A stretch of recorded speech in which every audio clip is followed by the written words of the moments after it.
Oh, should we start this show? Yeah, I'm down. Just buying a car on Carvana first. Ooh, for real? Yeah, it's super convenient. I already got pre-qualified in 2 minutes. All I had to do is answer a few questions. Ooh, that's helpful. And now just customizing my down and monthly payments. Ooh, that's a very fair deal. Yep. Boom. Just bought a car. And you get to take me to the Carvana vending machine in a couple days to pick it up. Ooh. I'm kind of busy. Visit Carvana.com to finance your next car. Financing subject to credit approval. Hi, I'm Cindy Crawford, and I'm the founder of Meaningful Beauty. When Dr. Sabah and I decided to do a skincare line together, he said to me, we are going to give women meaningful beauty. And I said, that's exactly right. We want to give women meaningful beauty, which means each and every product is meaningful. It has a reason to exist. It's efficacious. You're going to get results. And then you just go out and live your life. Meaningful Beauty. Confidence is beautiful. Learn more at meaningfulbeauty.com.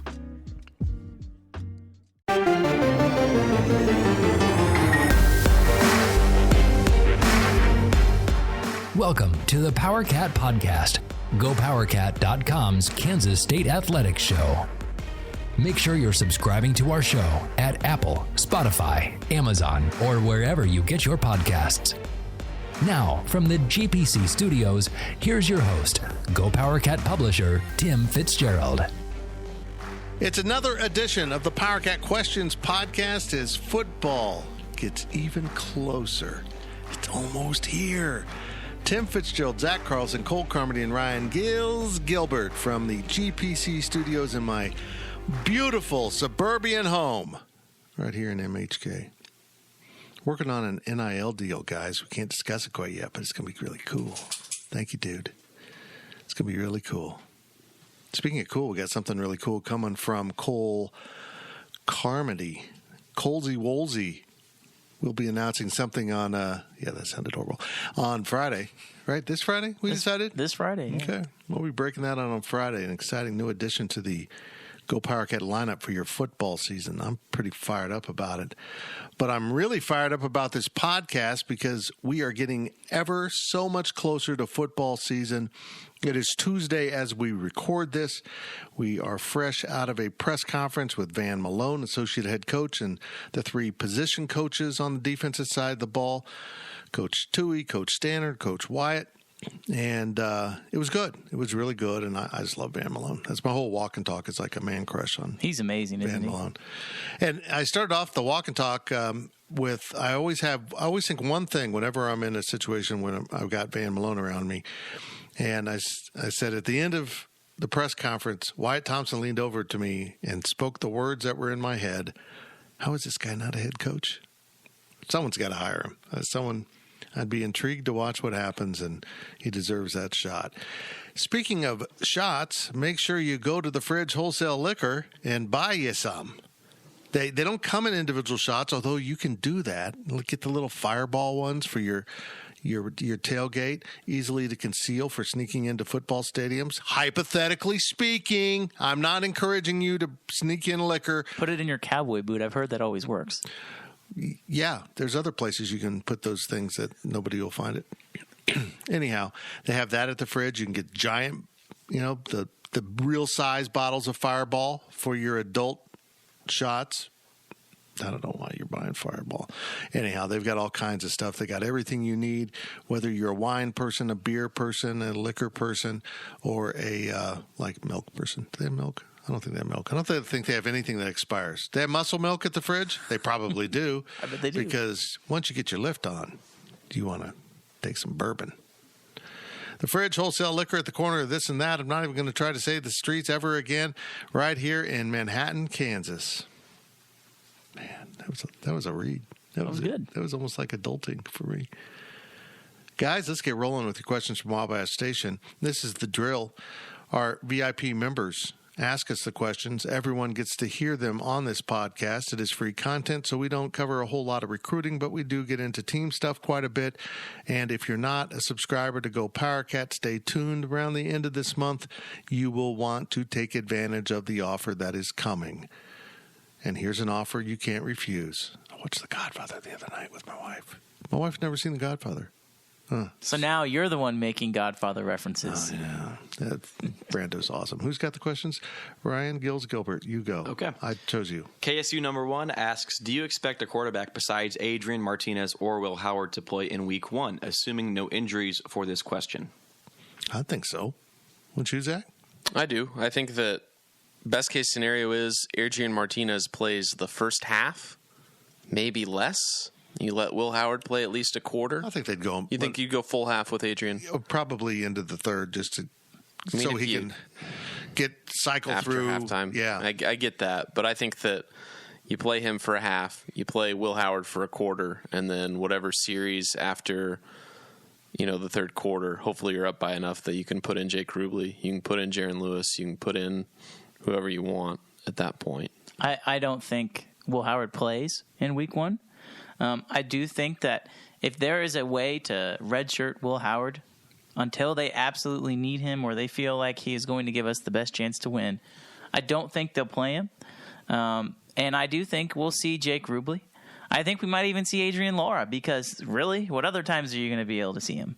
So it would not surprise me to see what I guess that'd be the fourth and the third and the fourth guy, fourth and the fifth guy potentially in this game. So that's kind of how I see it. But I think Adrian Martinez is going to play at least 3 quarters. They're going to try and get him as accustomed to the offense, and every single live game rep matters when you have not been with a team for more than a semester. So I think Adrian Martinez is going to play a lot. Okay, Ryan Gilbert, if they don't play Will Howard, which I understand the point of this to try to preserve that red shirt, you can still use him in 4 games, but don't do what they did against Kansas last year, which was play him in mop-up duty, and it ends up being a 5th game. So if you don't play him, do you just turn it all over to your number 3, or do you maybe give him a couple possessions and then give the 4th and 5th guys a possession? I'd rather give it to Rubley, like Cole mentioned, because if Martinez does get hurt, you want Howard because he's capable of going out and winning games, whereas Rubley hasn't proved really anything on the field in a real game. But Fitz, you mentioned KU last season. South Dakota almost beat KU last year. I know KU football isn't good, but they still proved they can compete with the Power 5 team. So let's not get ahead of ourselves. Right. Martinez, if this is a 2-score game in the 4th quarter, you're not pulling him. Nope. You're keeping him the whole game. So I don't think we'll see anybody besides Martinez or Howard, personally, just because this game might be a little closer than we might think. And I also want to add, too, with this, guys, there's no way of knowing what the coaches' plans are with Will Howard. We asked Chris Kleiman about it, and he said, "Oh, well, in an ideal world, we'd like to redshirt him." Sure, but on that same token, if you don't believe that Adrian Martinez is going to stay healthy throughout the entire season, I could understand the argument for playing Will Howard in this game. That's how I view it. How many times can you use Will Howard as a break glass in case of emergency guy? I mean, if that's all he's known for, at some point he needs to, have faith in being the guy instead of just being rushed in there. So if you get him some reps in this first game, and hopefully maybe against Missouri, maybe against Tulane, where hopefully you're up enough to where you feel comfortable getting your backup quarterback reps. But, I just think I would be worried about the outlook of the season if they don't play Will Howard in the first game, because they should be up by enough to where it's safe that you don't need Adrian Martinez to play the full game. But if they don't play him the first game, that means that they're literally going to try riding the entire season on Adrian Martinez and his health, which I think is extremely dangerous to do this early in the season, to just expect, hey, we're trying to bank as many games for Will Howard to save that red shirt again, which, hey, we screwed up last year. I don't have any faith that Will Howard is able to preserve his red shirt this year. So at that point, you might as well play him every opportunity you get. And my opinion on this is screw saving the red shirt. Right. That's my opinion. I don't think that's their opinion, but my personal opinion, screw saving the red shirt, get him ready to go if need be, and guess what? He will be able to help you win football games this year. He can do things that Adrian Martinez can't. That's just the bottom line. So screw trying to save the red shirt. He needs to play. That's kind of how I'm feeling on this whole thing. Again, that's just a gut feeling. I don't think they feel that way, and we'll find out real quick, because if Will Howard gets in the game, will know exactly what they think about that quarterback position. I agree. Why not just put Rubley, and this is my opinion, put Rubley in and put one of your backup running backs in, Giddens, whoever it may be, and just let them run the ball and play football for 15 minutes and get the win. No, I'm good with that at the end. I'm good at that with that at the end. But if you don't play Will Howard in this first game when you're expecting to give mop-up duty to somebody, it telegraphs their plan for the whole year. That he has a shield of glass in front of him, and they're only going to break it if they need it. And that's what got them into trouble last year. They played him against KU. You still needed him at the end of the season against Texas. You make him play a fifth game. You screw up that whole strategy. I don't have any faith that they don't screw it up again. They managed that so poorly last year. Mm-hmm. And at this point, with Will Howard, it's make or break. And I think that you need to act like he's a capable backup, ready to go at a moment's notice, instead of playing this game of, we want to save his clock, save his red shirt. I think at a certain point, you just got to say, Will, you're our guy, as the number 2 at this point, and say, we're going to play you when we need you.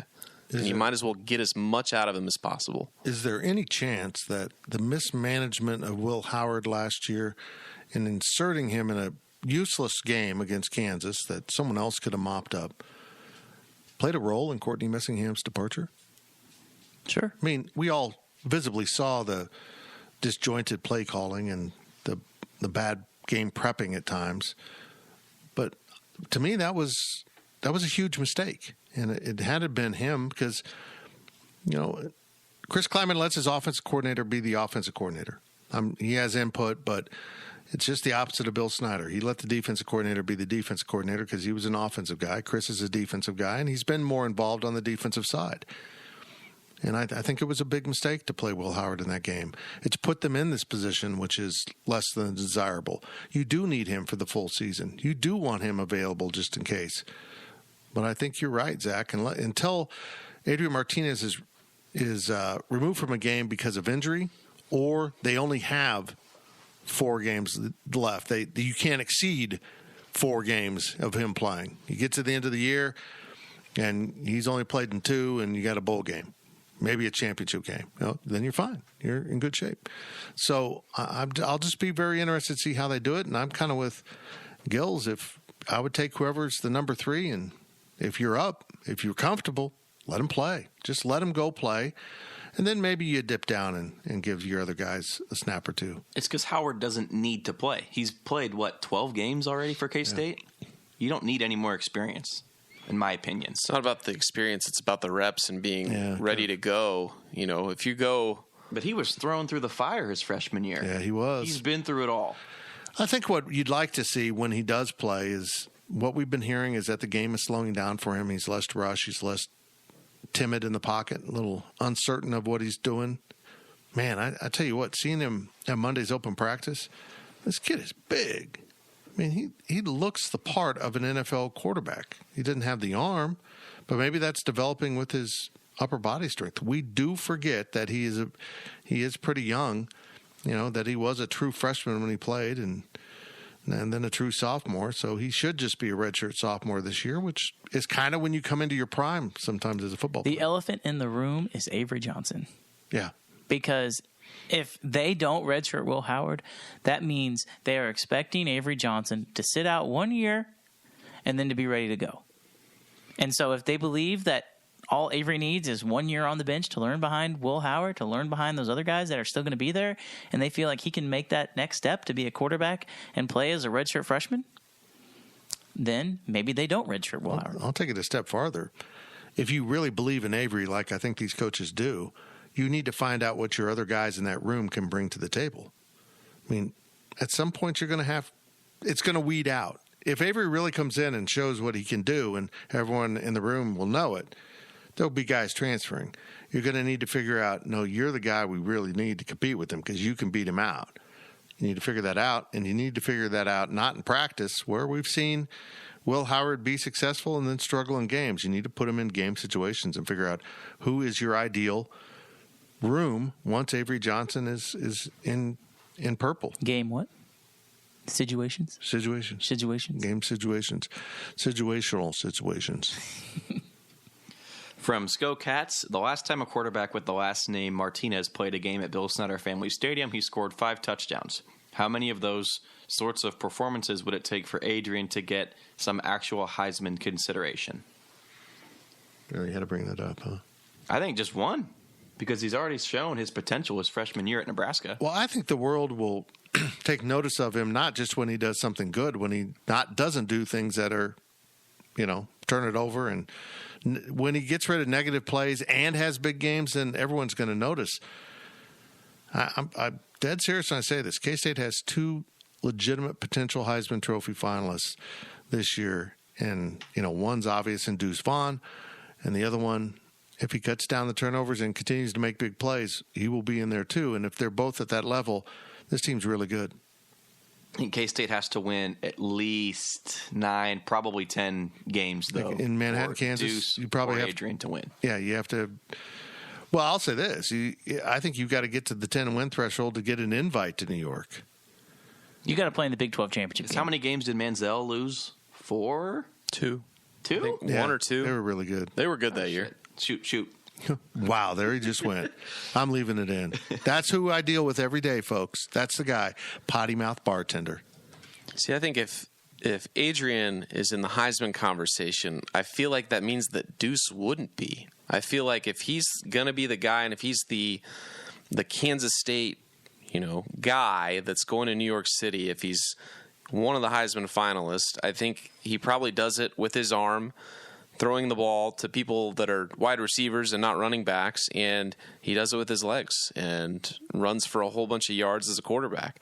Because I think if Deuce Vaughn has a good season, he's going to be catching the ball. He's going to be running the ball. You don't really necessarily need, a pass thrower to be a good pass catcher, if that makes sense. The way I see this is K-State doesn't have to be incredibly amazing for Deuce Vaughn to be a Heisman candidate. He can put up ridiculous numbers, right? He can put up a ridiculous amount of touchdowns, yards, receptions. If he is the everything for K-State, which, that's not out of the question, then K-State can win 8 or 9 games. I think if K-State wins 8 games, 8 regular season games, and he puts up amazing yards, he's in consideration. On that same token, however, K-State, if they win more than that number of games, if they make it to a Big 12 championship game, I think that takes Deuce Vaughn out of the Heisman running and because Adrian Martinez into that. Now, there's a lot that goes into that. I think mostly just because that means Adrian will have had to have had that good of a season, not taking away from Deuce, but he has a little bit, I guess you could say, more national name recognition simply because of his time at Nebraska and he's a quarterback. So I think if K-State wins 10 or 11 games, however many it takes to get to the Big 12 championship game, Adrian Martinez will be more in that conversation than Deuce Vaughn. Yeah, I agree. There's a certain win threshold where Deuce might be more likely than Adrian. Because if you have 8 wins and you're the running back and you go off, those games you lost, those weren't your fault. Right. If you go 8-4, those 4 losses, they're going to weigh a lot more heavily on the quarterback's performance than the running backs. Mm-hmm. So I think at a certain point, it would shift to Adrian. From 3G Wildcat, on a scale of 1 to 10, with 1 being the most vanilla, what do you think we will see out of the offense to start the first game? Oh, this is a good question. I'm going to say 1 with fat-free, sugarless vanilla. So 0.8. We're going to see nothing. You think that Colin's going to go full Bill Snyder? Yes. Oh, I disagree. I think that we're going to see some vanilla stuff for what this offense is going to be, but it's not going to be vanilla because it's new. But you're going to see a lot of base stuff that isn't complicated. It's not hard. That's vanilla to fans. It's vanilla, but it's going to be the base plays of this new-ish offense. If they go up tempo in this first game, I think that that's really going to set the tone for what this offense can be and what they may try to do throughout the season. I think that I don't know if you're going to see all. You're obviously not going to see all of the new concepts, but you're going to have to see something, I think. And I think that this first game will be a good measuring stick of how different the offense is going to be compared to the last 3 years. I think K-State is going to run what they want to run and not necessarily worry about who they're going against. Right? They're going to work on themselves in this first game of the season. They don't care who South Dakota has, what South Dakota is running. They're not going to game plan to beat South Dakota.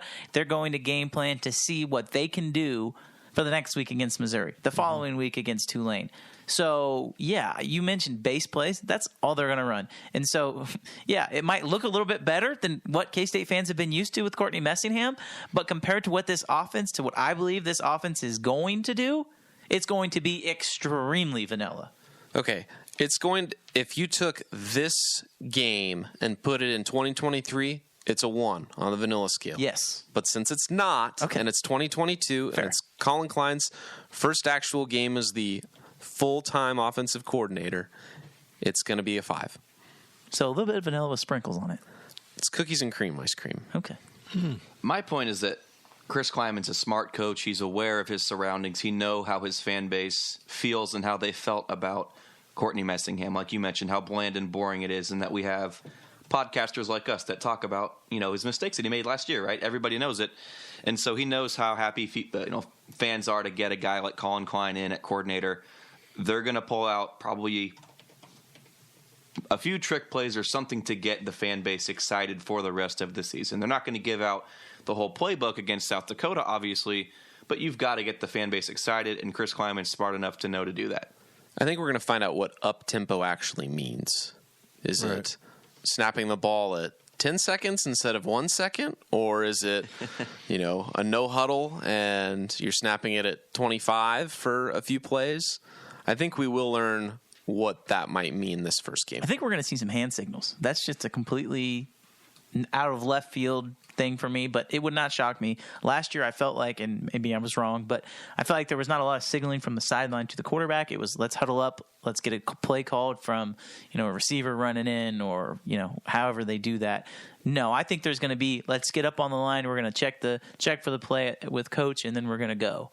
And I could see that, but as far as actual concepts go, I don't think we're going to see anything ridiculous. Are they going to have those signs? That's kind of what I mean. The weird. Those make no sense. They haven't had pictures. Those under Kleiman, but the last year of Snyder, they did have the goofy signs on the sideline for a little bit, but I don't think they had them after that. They just go to little colored numbers. Yeah. Boring. We should be the new coaches, guys. What do you think? No. Okay. No. Last question of the first half is from Mr. Zaiha. I'm waiting for Zach to. I honestly couldn't tell you. Merzia? I don't know. Anyways, welcome to the website. Welcome to the podcast. His or her first post on Wabash Station. Could a successful season, say 10-2, boost K-State's worth on the realignment stage? Would a top 10 or 15 finish improve K-State's value if the Big 12 were to hypothetically be railed after the season? That's railed? Rated. Oh my goodness.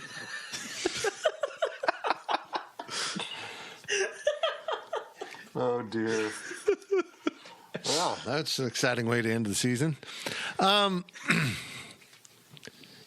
is really actually an interesting question, because so many people, when they talk realignment, live in the moment. I mean, they look at the standings and say, who's good right now? Who do we want? I don't know. Honestly, I think people are getting past that now. They're beginning to understand what really brings value to a conference. And there's no mathematical equation that has Kansas State bringing value to the SEC or Big Ten. That's just the cold, hard truth. Unless the value is really having elite football programs and not necessarily solely based in TV money, then yeah, maybe K-State does. But let's not kid ourselves. They're not trying to collect the best programs. They're trying to make the most money for their programs. And in the process, sell you the crap sandwich that says this is the best, because it's not the best. We know it's not the best. Even the Power 5 doesn't represent the best. You look at the rankings, and we know that to be true. And it's not just a school like Fresno State having a good year and they're loaded and they get ranked. This is about programs like Cincinnati and BYU and Houston to a lesser extent, and certainly in the past UCF, that have been consistently ranked. So, none of those schools will move the needle like Kansas State, at least right now. I think Central Florida, UCF as they prefer to be called, will move the needle after 10 years of Power 5, just like Utah seems to think now they're Big Ten worthy. Now, that's what they don't get. Yeah, on the field and academically maybe, since they are an AAU institution, you do fit the Big Ten, but you don't move the needle. You don't bring the value that an Oregon or Washington or a Stanford does to them for whatever reason, whatever calculation they're using. That won't be Kansas State, folks. If this is going to be about two conferences aligning the biggest draws in TV, I'm afraid they're going to have to go past 24 teams apiece to get a K-State. And that's not going to happen. What K-State's hope is that the Big 12 can emerge as the third conference, the conference that isn't totally rooted in squeezing money out of your TV value and bringing in worthy programs. Maybe the money will be less. But again, through the history of college athletics, Texas has proven to us that having the most money doesn't mean you have the most success. So I'm fine with that. But I think K-State's place is right where they are, right where this school is, and growing this conference into something special. Well, the Big 12 is not going to get rated after this offseason, right? I think they're firmly planting themselves as that number 3 conference. Unless something completely obscene happens. Well, KU's going to the Big Ten. It's imminent. We got to be honest here. This conference has been rated 3 times. And the top 6 national names have been taken. Now, whether there's value in a Colorado now, there isn't. Is there value in a Missouri now? No, there isn't. They have devalued themselves by moving conferences, but it's happened. This conference has gone through the trauma. Maybe in an expansion to 20, Oklahoma State comes up in a conversation. That conversation won't be the Big Ten, though, because I don't think they have the academics that the Big Ten wants. If the Big Ten just sets that aside, they might do that, but not for an Oklahoma State. They do that for a Notre Dame or a Nebraska. I don't see anyone in this conference being on anyone's agenda until they go to 24. And they only go to 24 if the ACC cracks and opens up. And if that happens, I still don't see a Big 12 team being on it because those schools will all be so valuable, because of their names. I don't know. I don't see the Big 12 being damaged in any way by this round, and anyone in the Pac-12 who thinks any Big 12 institution is going to go to the Pac-12, well, your state probably shouldn't be legalizing hard drugs like they are because you're apparently taking them, because it's not going to happen. I think when you look at the last 12 years of realignment, how many schools have actually moved from Power 5 to Power 5 conferences that did so just based on the-field performance? And I would say there's only one that has probably truly earned it solely on the field, and that's Oklahoma. I think Oklahoma is truly the only school of anybody that's moved just solely based on results on the football field. Them going to the SEC, it makes sense based on them making the college football playoff multiple years in a row. I mean, it makes sense from that standpoint. But that's really the only school. You look at Colorado, that wasn't on the field merit. Nebraska, you still had AAU status. That's a big deal in the Big Ten. If you're going to the Big Ten, academics plays a role, and it's important. So any school that's going to the Big Ten, it solely isn't on the field product because of all of the academics that are involved with it. Texas going to the SEC, that's money. They just have the money to get in. They can be wherever they want. They can go 2-10. And they're still Texas, and that's what matters. You look 10 to 15 years down the road, I think that's when on-the-field success might matter in the next round. We're talking in the 30, maybe after the ACC's grant of rights is up in 2035 or something, we can have this conversation. They're not making it to 2035. There's no way. There's no way. If the Big Ten and SEC want those schools, they're going to get them. I feel like in 2035 we could still be talking about it on the same podcast. This half might still be going in 2035. Let's stop right now. That's it for the first half of the Power Cat podcast for this week. We'll be back on the other side with more K-State discussion and content from GoPowerCat.com and our sponsors at Fridge Wholesale Liquor. GoPowerCat.com's Power Cat podcast continues after this short break.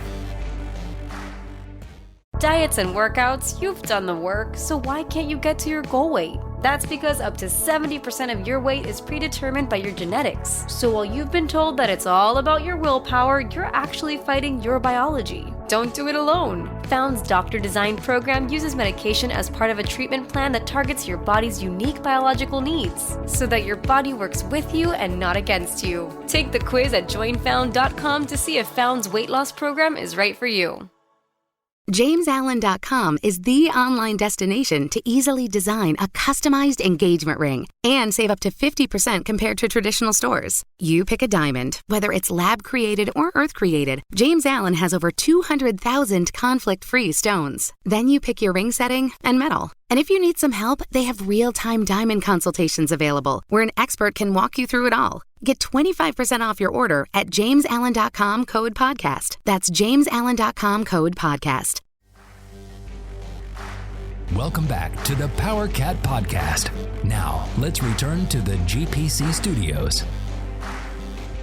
Welcome back to the Power Cat Questions Podcast, sponsored by Fridge Wholesale Liquor, right here in Manhattan, Kansas. Tim Fitzgerald, Zach Carlson, Cole Carmody, and Ryan Gilbert from the GPC studios. Man, I'm fired up about Cole's new project. I'm excited. You're gonna have to look sexy. Excited for grad school, all those projects he's been talking about. That's it. Yeah, that's exactly what I'm talking about. Mm-hmm. It's your questions from Wabash Station. We do it every week. Subscribers get to ask us. Everyone gets to hear it. And with the second half, it's Cole Carmody. First question of the second half comes from Ohio Power Cat. Skylar Thompson looked great in his first NFL preseason game and his last bowl game. Is that the quarterback he could have been if he had a different offensive coordinator and or he had no injuries? I'm fascinated by this topic because I do wonder. He did look really comfortable in Colin Klein's system. But maybe it was just because he was rested and healthy and felt confident going into that game. And things worked. And then it built his confidence. But I wouldn't have ever expected him to go out in his first NFL preseason game. And he got the start because of the other two quarterbacks weren't available. And he just tore it up. He looked in every way like an NFL quarterback. Now, is he a dynamic, big-arm guy like a Mahomes? No. But he managed the game. He didn't turn the ball over. Maybe he got sacked a few times when he could have gotten rid of it. He got him into the end zone. He moved the ball consistently. His completion rate was absurd. I think Skylar Thompson proved he's going to be an NFL quarterback.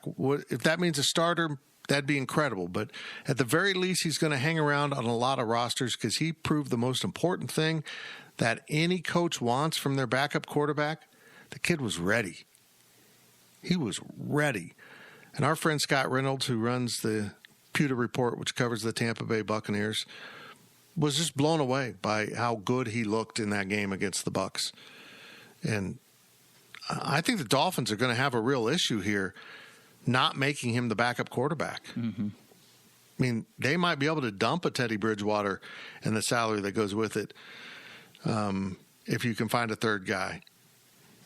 It'll be fascinating to watch. At the very least, he's going to absolutely make the Dolphins roster. And if for some reason they cut him loose, he's going to get signed immediately. You want to know how much money Teddy Bridgewater is making this year? How much? $10 million. Yeah, that sounds like How much is guaranteed? 6.5. Yeah, $3.5 million to cut your losses. Or you can pay Skylar Thompson whatever the league minimum is. Right. Because as I've said from the very beginning, as soon as Skylar Thompson got drafted, this is the perfect fit for him. Yep. You have Tua, who everybody knows, if you follow the NFL, he's not exactly the most popular quarterback, not only amongst Dolphins fans, but amongst the coaches as well. I mean, when Brian Flores was there, he would start Ryan Fitzpatrick over Tua. Right. So, what does that say? And then you have a guy in Teddy Bridgewater who, yes, he's skillful. There's no doubt about it. But a guy who's hurt constantly. So you're in a situation where you pretty much have two starting quarterbacks in Tua and Teddy Bridgewater. Do you want to take your chance that Tua, you feel like if Tua is your guy and you really feel like he's your guy, then that kind of paves the way for Skylar Thompson, because I think you have to feel comfortable about him being in the number 2. I don't think this is ever a point of will Skylar Thompson, be the starting quarterback for the Dolphins this year, because I think he's probably still a year or two away from doing that.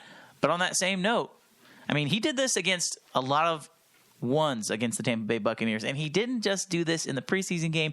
He did it in the scrimmage that they had when they scrimmaged each other. I mean, people were saying that Skylar Thompson looked better in that scrimmage than he did in the game. So I know this isn't really what the question's asking, but I find it hard to believe that Skylar Thompson will not be suited up for every single game this year. He's somewhere. If it's not in Miami, he will be somebody's backup. Like, he will be the number 2. He will be an active quarterback, and he will have a chance to make a roster, or he will have a chance to get into a game. I firmly believe that. And this isn't what the question is asking, but Skylar Thompson has pushed this to where the Dolphins really should deal one of those quarterbacks. Get rid of Tua, get rid of Teddy, whoever. Pick one to ride with. And I think Skylar's definitely proven himself at this point that he's a capable NFL backup. And do not forget this point. This is a first-year head coach. He did not bring in Tua. He chose, and his staff chose, to draft Skylar Thompson. There is something behind that. There is something about bringing in your guy that all this happening, Skylar Thompson performing well, the quarterback's being injured. This all adds up. This is all in the conversation. Skylar Thompson is going to get a chance. If it's not with Miami, he will get a chance, and it would not shock me to see him actually get a start at some point for somebody this year. It really wouldn't. I would not be shocked. You mentioned how bad Tua is, though. Your favorite, Tyreek Hill, says he's the most accurate quarterback he's ever played for. Well, just wait till he gets a chance to play with Skylar Thompson. I agree Tua's not been that good in the NFL, but I think his ceiling is still relatively high. Bridgewater's just like no pun intended, like a bridge quarterback between, like Denver had him, But I think Tua has a chance to prove something, but I'm not scared of Bridgewater at all if I'm Skylar Thompson. And to answer the question, I feel like he was that guy before he got hurt. Like, when he was younger, he was a very dynamic playmaker. When he wasn't hurt, he was splitting time with Alex Delton. And then Chris Kleiman comes in. He has a very good year. He gets hurt. And then he comes back and gets hurt again and has to completely rechange his game. So, I mean, you could make that argument if he has Chris Kleiman from the very beginning. Let's lead into the next question if that's where you want to go. That's where you want to go. We can keep going on the next question. Okay, next question from Power Cat Ryan. Which coach gets credit for Skylar Thompson? In other words, is Skylar a Bill Snyder quarterback or a Chris Kleiman quarterback? Using that same reasoning, is Colin Klein a Ron Prince quarterback or a Bill Snyder quarterback? Well, no. I mean, Prince moved him to receiver. Wide receiver. Yeah, so he's not at all. He's a Ron Prince wide receiver. Yeah. I'm going to be real definitive about this. Skylar is a Chris Kleiman quarterback. Bill Snyder mismanages quarterbacks in his last phases. He was literally trying to split time, which rarely, if ever, works, but he thought he could make it work, and it didn't work. And as good as Alex could be at times, Alex Delton was never consistent enough to be a starting quarterback. He was always kind of destined to be the relief pitcher that could come in and give you long relief if you needed it. But he's not the everyday in and out quarterback, and coach seemed determined to make Alex that and determined to not have Skylar be the quarterback. And for the life of me, I will never be able to understand why he did that or how he came to those conclusions, because he'd been so masterful about using quarterbacks, motivating them, getting them ready. Even when he had a certain number one, he always had everyone ready. And he so mismanaged that room in his final years, it was frustrating. And I think it was one of the signs of decay in terms of his quality of coaching. Skylar Thompson wouldn't be in this position without Chris Kleiman and without Colin Klein taking over as OC and really showing him this is what you can do at quarterback in the bowl game. I do believe that. My answer is, sorry to interrupt, Fitz, it's got to be Kleiman, because him and Thompson had a relationship well before he took over at Kansas State. He recruited him at North Dakota State. So all the things you mentioned, Fitz, yes, but on top of that, the relationship they've had, it's got to be Chris Kleiman. And piggybacking on that, Fitz, you were talking about in the latter years with Snyder mismanaging Thompson and Alex Delton.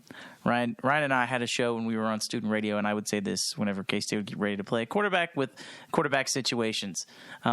Whenever you have two quarterbacks, that means you don't have one. You taking a shot at my Pittsburgh Steelers right now? That's a pretty fair analysis, right? So I feel like you can never settle in with somebody if you're consistently going back and forth between quarterback to quarterback, and that's kind of what happened with Skyler. But again, if he does not get hurt against Texas Tech in 2020, I think K-State has a chance to win the Big 12 that year. I mean, they started out, what were they 4-1? But the one was also a fair enough Arkansas State, right? Right. But again, that didn't count towards the conference record. Very true. That's true. So I feel like they ran out of guys. There was personnel that were. There's no way of knowing, but maybe things are managed differently. And by managed, I mean I'm not saying that that other teams didn't follow the COVID rules. But if you have a chance to win a championship, I think that season looks a little bit different. See, I use that as my defensive Will Howard. If he can come out in his first game on the road and as a starting quarterback and win. And then he struggles down the road. I just don't see how other quarterbacks wouldn't also struggle. Granted, I know there's other holes you can poke into my argument, but that is the way I go. But getting back to the question, I don't think Skylar Thompson is ever a Bill Snyder quarterback, because if Bill Snyder comes back in 2019, I don't think Skylar Thompson's here. Good point. He is gone. So anything before, essentially before Kleiman, yeah, Skylar Thompson played. He had some success here and there, but he really, truly didn't become the quarterback he is until Chris Kleiman was here, because he finally got to be the guy.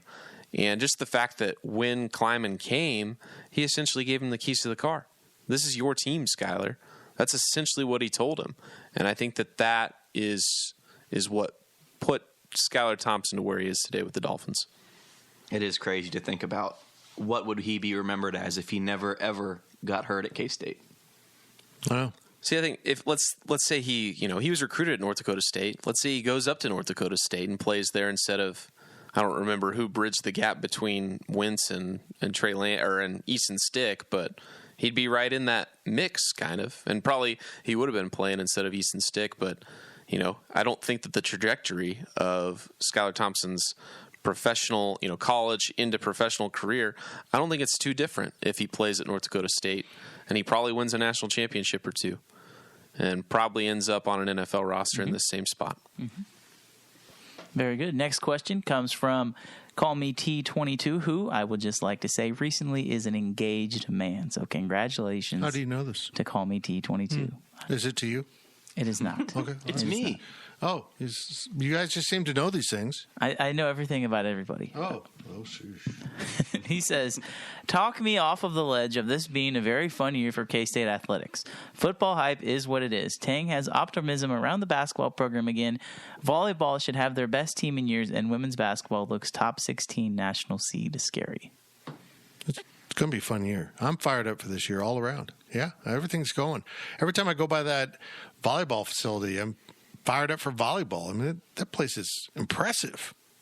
I mean, they got to close up the walls, but it's so much bigger than I thought it would be. Yeah. But I'm really excited about the season, top to bottom in athletics. I think it's going to be a special year.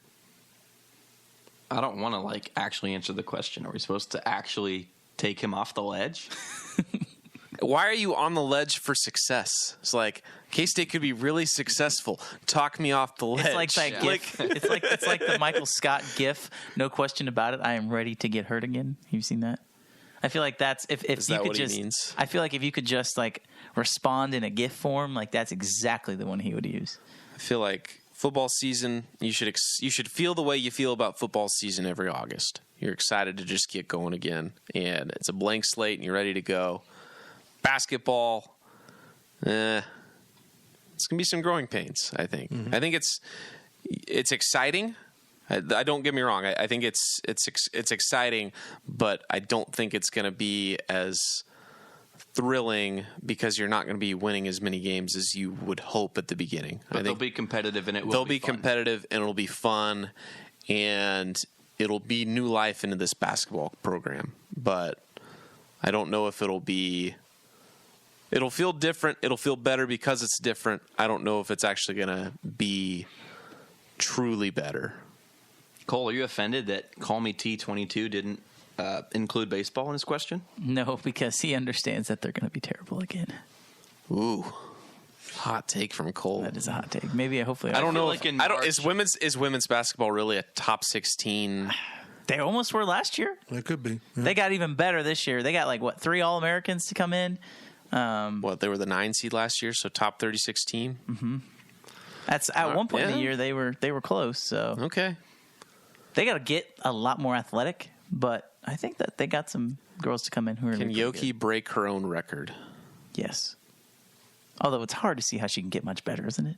Wasn't she benched for the last minute or two of that game? Yeah, they should have. They should have let her out there. Well, she took herself out because she knew she was going to break that record again one day. That's why. Forward thinking. Yeah. Very cool. You're saying that she sandbagged? Did she say that? No. Okay. I just think. I think she's going to break it. Alleging that she sandbagged the game herself, even though she set the record, is kind of risky there.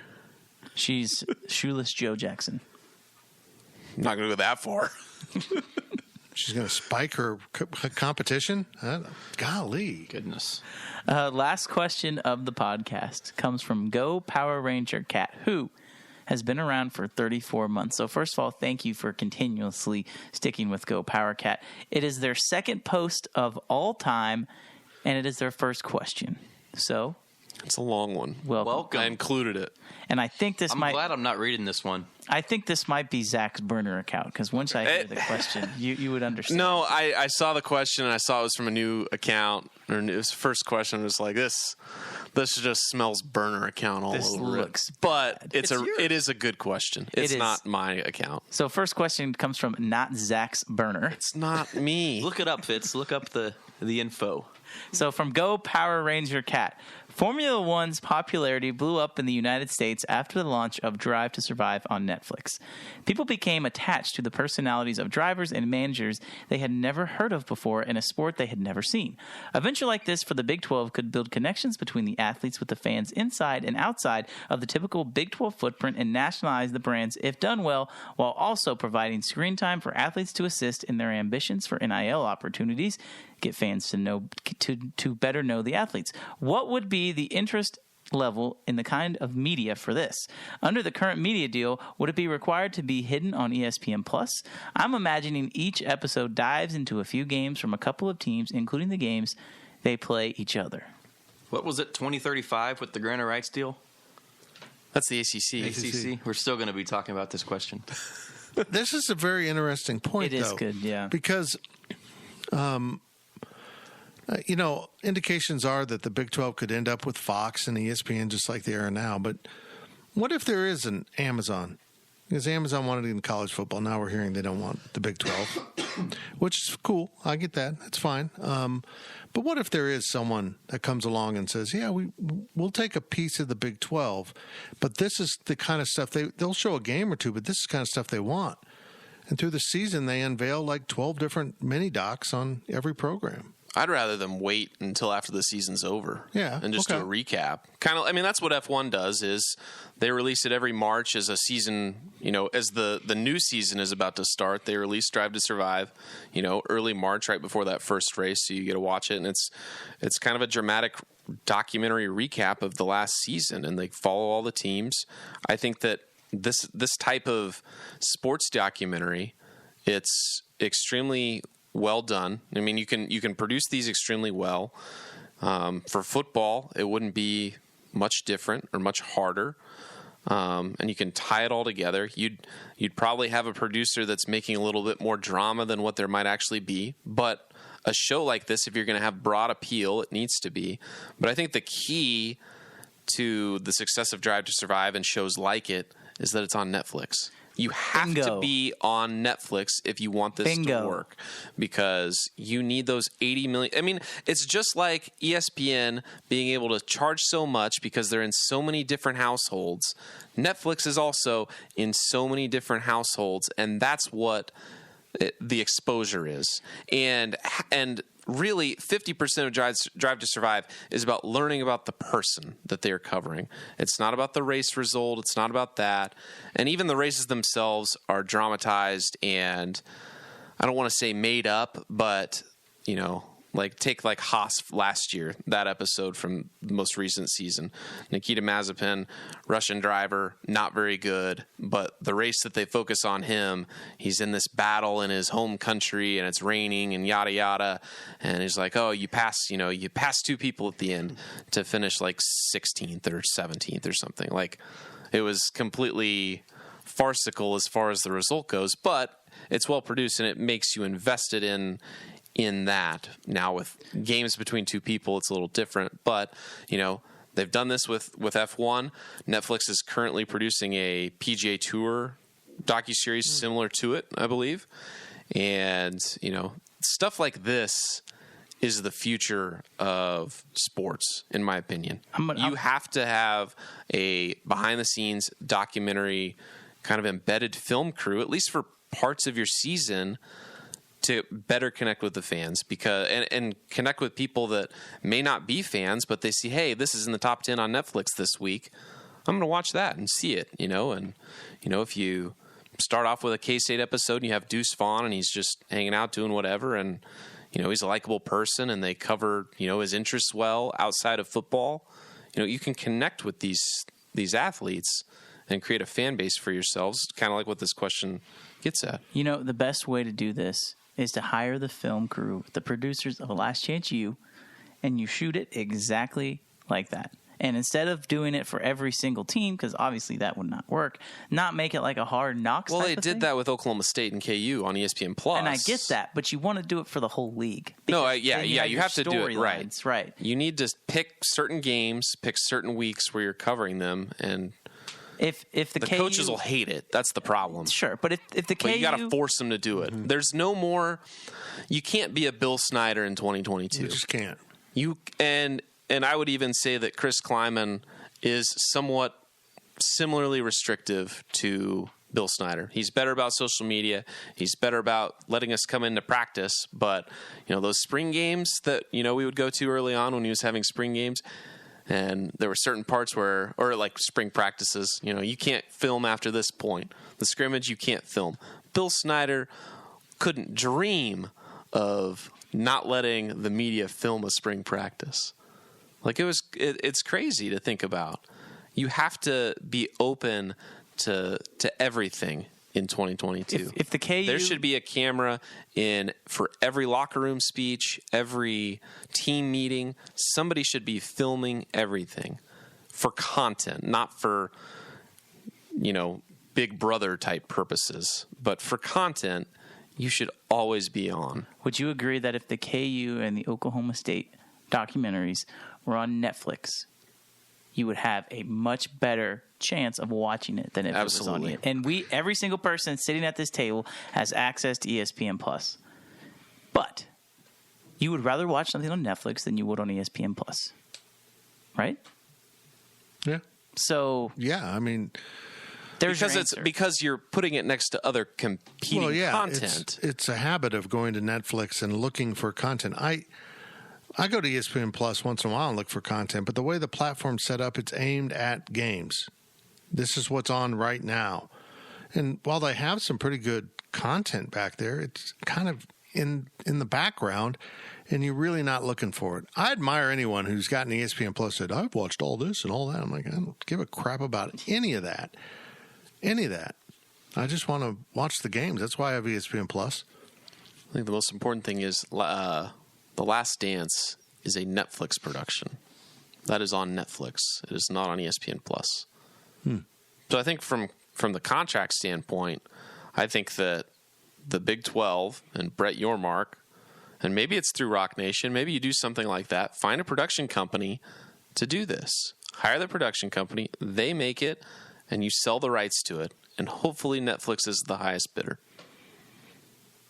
I really thought almost 3 weeks into the Brett Yormark era, this would be a 16-team super conference with a game scheduled for Mars.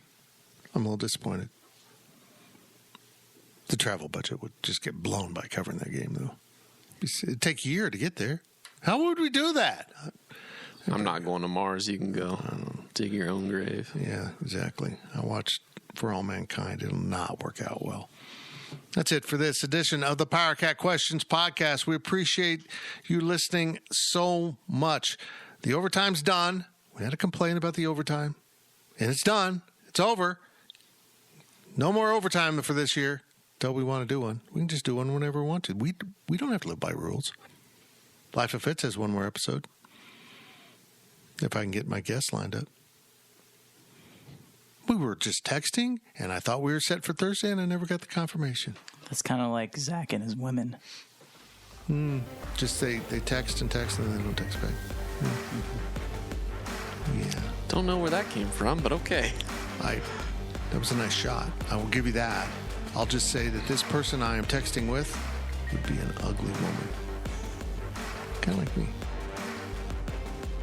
Thank you for listening to the Power Cat Podcast. Make sure you're subscribing to our show at Apple, Spotify, Amazon, or wherever you get your podcasts. Power Cat Podcast, all rights reserved, gopowercat.com.